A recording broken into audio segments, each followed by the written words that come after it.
नमस्कार, मी डॉक्टर कविता राणे. बुलेटिनमध्ये आपल्या सर्वांचं स्वागत. महाराष्ट्रासाठी आज विशेष दिवस आहे, कारण देवेंद्र फडणवीस यांच्या सरकारला आज 1 वर्ष पूर्ण होते.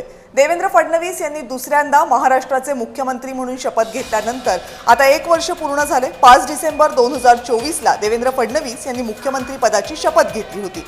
गेल्या 1 वर्षात फडणवीस सरकारनं अनेक नव्या योजना आणल्या, महत्त्वाच्या पायाभूत सुविधांची घोषणा केली.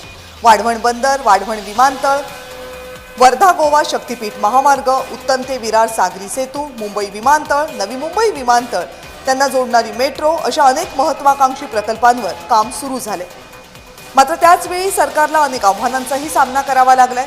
संतोष देशमुख हत्या प्रकरण, धनंजय मुंडेंच्या राजीनाम्याची मागणी, मनोज जरांगेंचा मुंबई मोर्चा, अतिवृष्टी, पार्थ पवारांचं जमीन प्रकरण, फडणवीस शिंदेंमधलं शीतयुद्ध या आणि अशा अनेक बातम्यांमुळे फडणवीस सरकारपुढे आव्हानंही उभी राहिली. पुढच्या 4 वर्षात सुद्धा सरकारला अनेक संधी आहेत, आव्हानंही असतील.